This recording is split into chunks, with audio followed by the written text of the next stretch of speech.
Hey guys, it's Anya and I'm here today to chat through all of my book purchases from the last few months. I didn't realise until I sat down and looked at all of the books that I've bought that they're all already related to books I've previously read, being either sequels or companion books to those previous reads. It's because either all of these sequels have finally become attainable for me, either because they weren't available in the UK in paperback at first, or they just simply weren't out. So it was a case of when I could finally get my hands on them, I absolutely did. The first two are exact examples of just books that weren't available in the UK in paperback, and I really wanted them to match. And the first of these is The Memory of Babel by Christelle Dabos. This is the third book to the Mirror Visitor series, the first book being A Winter's Promise. This is a series that's translated from French into English, and it's been out in hardback for quite some time, the English translation. I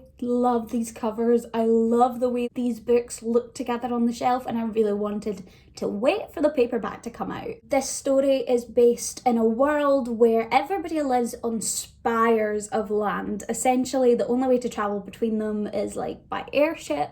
And each spire has its own very unique climate, very unique type of magic associated with it, and also political and cultural systems.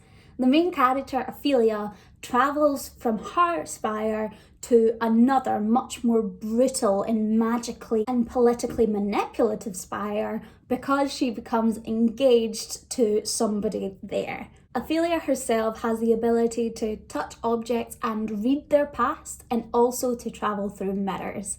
It's one of the most original and just really cool series that I've ever read, and I loved the first two books even more than I expected to, and I've been very impatiently anticipating the release of this third one. I have heard a couple of things about this book that make me a little bit wary in terms of not so great representation and some problems with the writing, but I did enjoy the first two books enough that I wanted to give this a go anyway and make up my own mind on it. I'm a little bit apprehensive, but I've got my fingers crossed. The other book whose release I was waiting for in paperback is Shorefall by Robert Jackson Bennett. This is the sequel to Foundryside. Foundryside is set in a world where the magic system revolves around the inscription of objects and essentially telling objects to do things that they might not normally do, or to do them particularly well, like telling a door to remain closed or a key to open every lock. The main character is a thief tasked with stealing an impossible object. Of course, I adore anything to do with criminal underworlds and thievery, and I really enjoy hard magic systems that just have a lot of complexity to them. So it's been a couple of years now since I read the first book, and I really enjoyed it, and I've just been waiting to get my hands on this because the first book created a really interesting setup that's gonna send this story in a very different direction, so I'm excited to see where the second book goes. These next ones are actually all second books in series, the first one being Audora Burning by J. Kristoff and Amy Kaufman. This is the sequel to Aurora Rising, a YA sci-fi story about an intergalactic law enforcement group that trains individuals as members. Tyler, our main character, is the top of his class and expected to be able to choose the best squad there is. However, on the day he is meant to choose a squad, he is late because he's busy rescuing Aurora from cryogenic sleep. And when he returns, he is left with the dregs, the people nobody wanted, including Aurora, who joins the squad.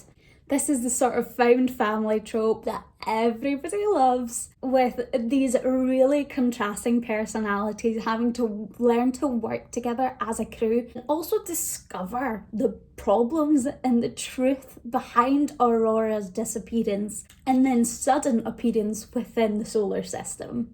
I really liked the first book. Amy Kaufman and Jade Kristoff are, of course, the authors of the Illuminae files, so I very much expected to love this book because I know that they're very strong sci-fi authors. And not only did they really deliver on that found family trope, but the story took a very unique turn that has set up the second book for a very interesting direction. The thing I'm most excited about though is just returning to the lives of these characters because they're brilliantly set up, especially in just their exploration of the cosmos and all these different races coming together.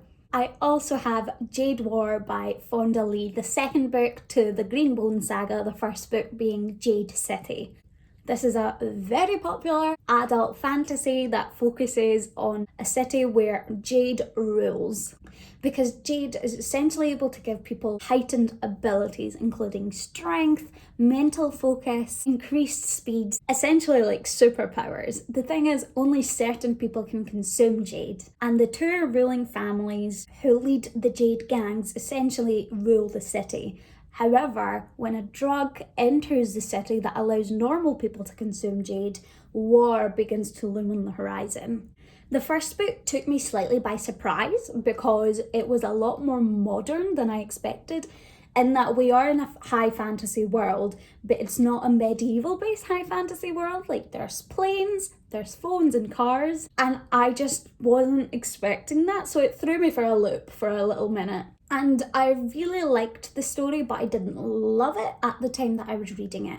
But the longer I go away from it, the more I decided I wanted to continue, because it does have such a gripping, action-packed plot and a really interesting exploration of the politics of the city and how it affects the world around it. The Cowell family, which is the family we follow in this, also is full of really interesting characters. There's not many of them because danger comes very quickly to people who are involved at the top of these politics, but they just have a really intriguing dynamic, and I am looking forward to seeing how that expands as we go forward and enter into Jade War. I also have Rule of Wolves by Leigh Bardugo, the second book to the Nikolai duology. This is set in Leigh Bardugo's Grishaverse, but follows the character of Nikolai. This is a very reliant book on the first Grisha trilogy, so Shadow and Bone. Like, you definitely do need that setup in order to go into this. One thing that's helpful with that though is that the Shadow and Bone TV show is now out and it is very, very good.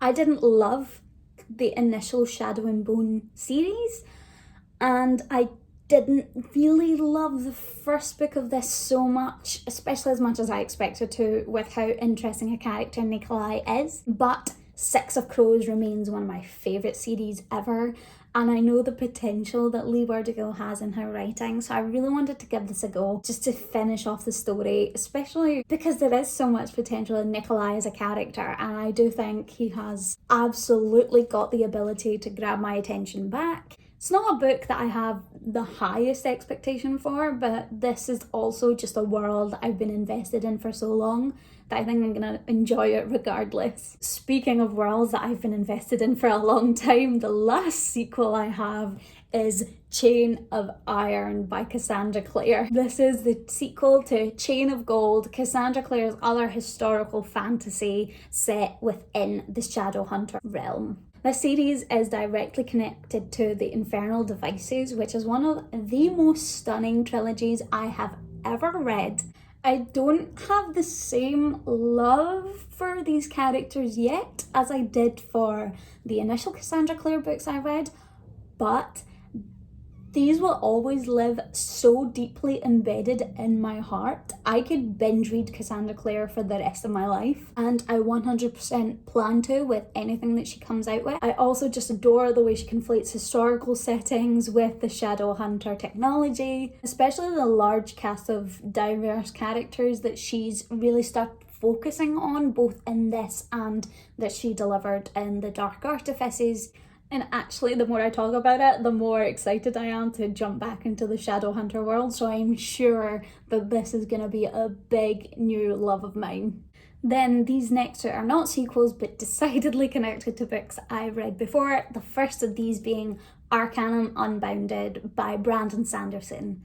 This is a compilation of short stories all set within the Cosmere, which is where like all of Brandon Sanderson's books are set. Last year I ended up rereading the initial Mistborn trilogy and catching up on the Stormlight Archive, and from there I really want to go on continuing with my Mistborn reread, just with the newer books, but I'm really excited to jump into this first because there's so much that I've been picking up on in both Mistborn and Stormlight Archive that I know connect to his later books, and looking at those connections and then getting more of these from a compilation of short stories, just something I'm really excited for. I know as well that these short stories contain new information that kind of answers questions that are left unanswered within his main books.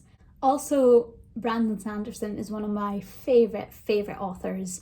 I think I've made it pretty clear that I will read most things that he puts out, so I'm so excited just to get little glimpses into more of his worlds.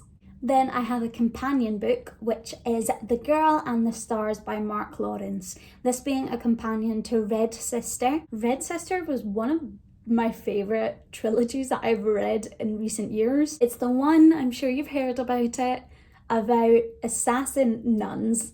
Red Sister is just great in really providing the action and the fun with the characters, especially the main character of Nona, who's one of the most interesting female protagonists I've ever read in my life.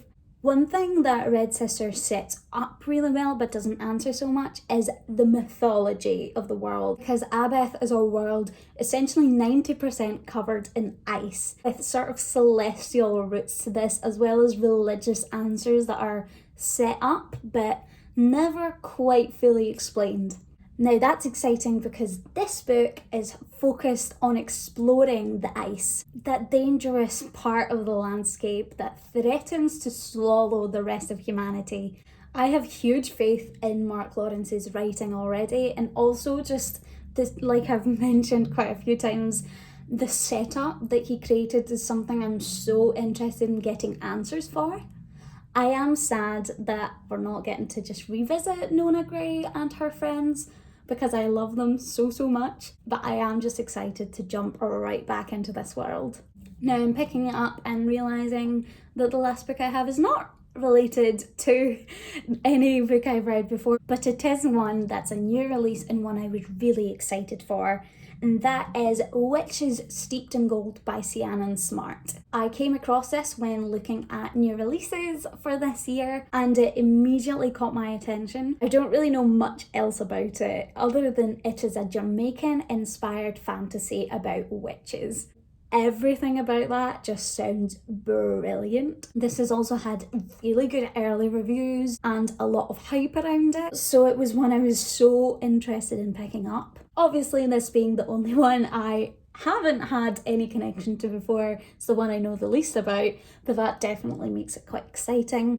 I do also know that it's about enemy witches who have to work together, and this idea of enemies to friends to we'll see where it goes is always a trope everyone loves, especially me, and so I'm so excited to get to dive into this new series. Okay, that's it from me today and for the books I've bought over the last few months. Thank you guys so much for watching, and I'll see you all soon. Bye!